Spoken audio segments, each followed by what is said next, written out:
Vamos a ver, ¿cómo es posible que un reino en solo 30 años pase de tener una estabilidad, bueno, más o menos aparente, a una dictadura y al final a que su rey tenga que irse al exilio?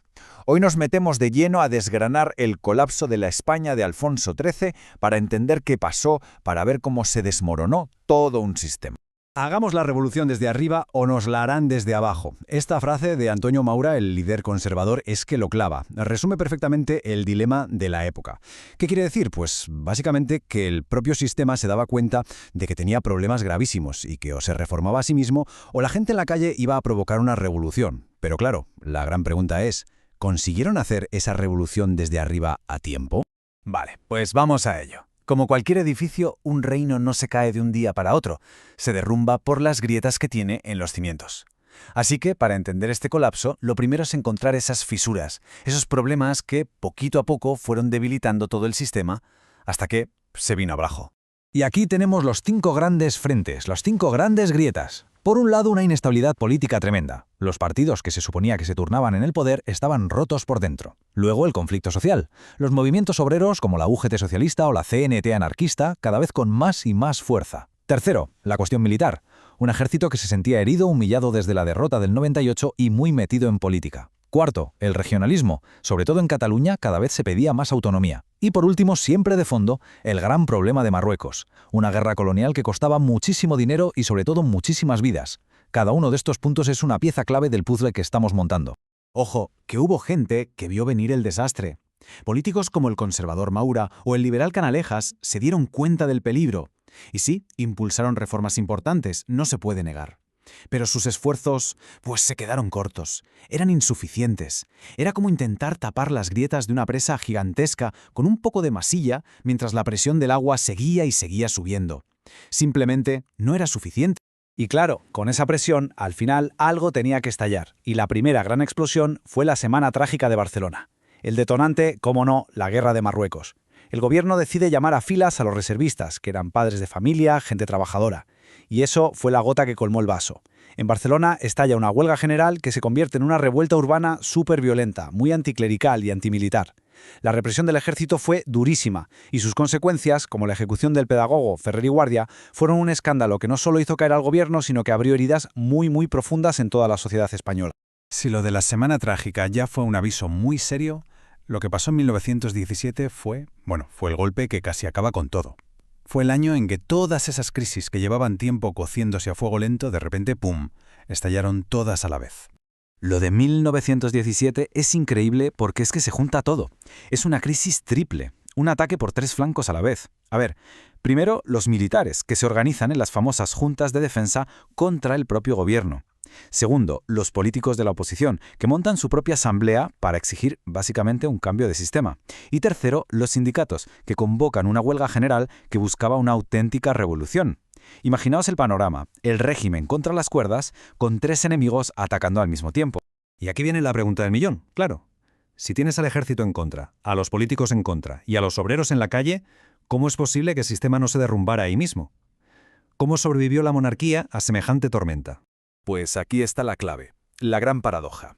Fracasaron porque en el fondo se tenían más miedo entre ellos que al propio sistema que querían derribar. En cuanto los militares y los políticos burgueses vieron la que se podía liar con una revolución obrera, les entró el pánico y dieron marcha atrás. Pensaron, mira, mejor este sistema que conocemos y odiamos que arriesgarnos a perderlo absolutamente todo. Y esa desunión de la oposición fue irónicamente lo que le dio un balón de oxígeno al rey y al sistema. Eso sí, el sistema sobrevivió, pero quedó tocadísimo, herido de muerte. Y para que nos hagamos una idea del caos, solo hay que mirar este gráfico. Es brutal. En 5 años, 12 gobiernos diferentes. Es una locura. El viejo sistema de turnos de partidos se había hecho añicos, y lo que quedó fue una parálisis política total. El país era ingobernable. Y con esa parálisis en la política, ¿qué pasa?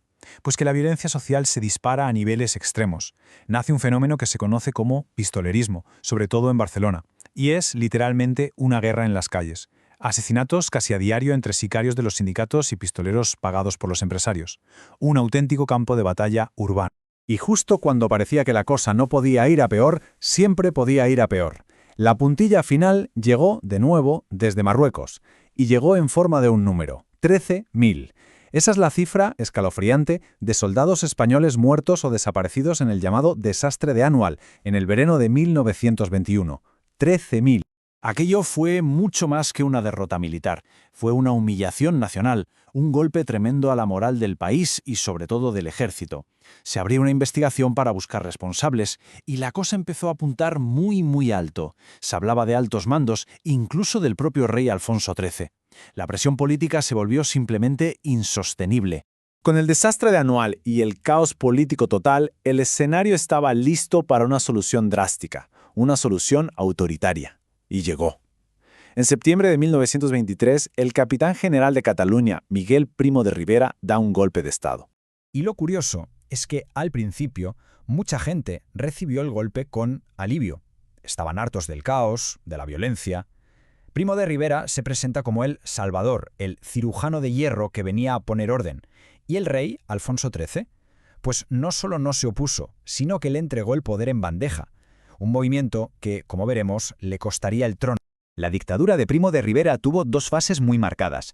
La primera, que se conoce como el Directorio Militar, fue eso, gobierno de generales para poner orden a base de mano dura. Pero luego, a partir de 1925, pasamos al Directorio Civil. Ahí ya intentó algo más ambicioso, crear un sistema político nuevo, un régimen que no fuera solo un parche temporal, sino algo permanente. Y a ver, hay que ser justos. La dictadura tuvo algunos éxitos importantes. El principal, sin ninguna duda, fue que terminó por fin con la sangría de la guerra de Marruecos, gracias al desembarco de Alhucemas. Además, consiguió pacificar el país y, aprovechando la buena racha económica mundial de los felices años 20, impulsó obras públicas y modernizó infraestructuras. Estos logros son los que explican que aguantara 7 años en el poder. Entonces, la pregunta es obvia. Si acabó con la guerra y la economía iba bien, ¿por qué fracasó? ¿Cuál fue su punto débil, su talón de Aquiles, para que no consiguiera consolidarse en el poder? Pues fracasó por una razón fundamental. Nunca consiguió construir una alternativa política de verdad. Era un proyecto que dependía enteramente de la figura de Primo de Rivera, pero no tenía una base sólida. No había constitución, no había un partido político real que lo apoyara, nada. Así que en cuanto llegó la crisis económica del 29 y la oposición empezó a moverse, el chiringuito se vino abajo porque perdió sus dos únicos apoyos, el del rey y el del ejército. Y así llegamos al principio del fin. En enero de 1930, Primo de Rivera, sin apoyos, dimite. Pero su caída no fue solo el fin de la dictadura, fue también la sentencia de muerte para la monarquía. ¿Por qué? Porque el rey Alfonso XIII se había atado a la dictadura durante 7 años y ahora se hundía con ella. A partir de ahí, todo se acelera. La oposición, que antes estaba dividida, se une en el llamado Pacto de San Sebastián con un objetivo común y clarísimo: acabar con la monarquía y traer la república. El rey intenta volver a la situación de antes de la dictadura, pero ya es tarde, la confianza está completamente rota. Y en este ambiente, unas elecciones que en principio eran solo municipales, para elegir alcaldes y concejales, se van a convertir en la chispa que lo cambia todo. Los resultados de esas elecciones del 12 de abril de 1931 son curiosos. Si miras los números totales, los monárquicos ganaron más concejales. ¿Por qué? Por su control de las zonas rurales, el famoso caciquismo. Pero el dato clave, el que lo cambió todo, es que las candidaturas republicanas y socialistas arrasaron en todas las grandes ciudades, en las capitales de provincia, que era donde el voto se consideraba más libre y donde se marcaba la opinión pública. Esa victoria en las ciudades se leyó de una única manera: como un referéndum en el que el país le había dicho no a la monarquía. Y el propio Alfonso XIII lo entendió así. Vio que había perdido el apoyo de la gente en las ciudades y que tampoco tenía ya el apoyo incondicional del ejército, así que tomó la decisión de irse de España para, según sus palabras, evitar una guerra civil. Y así, el 14 de abril, sin un solo disparo, se proclamaba la Segunda República Española. Y terminamos con una última reflexión que lo resume todo. ¿Cómo es posible que unas simples elecciones a ayuntamientos acabaran tumbando a una monarquía de siglos? Pues la respuesta es sencilla: nadie votó pensando en su alcalde. Tras 30 años de crisis, de inestabilidad, de violencia y una dictadura, la gente votó sí o no a un rey y a un sistema que para una parte crucial del país ya había perdido toda su legitimidad.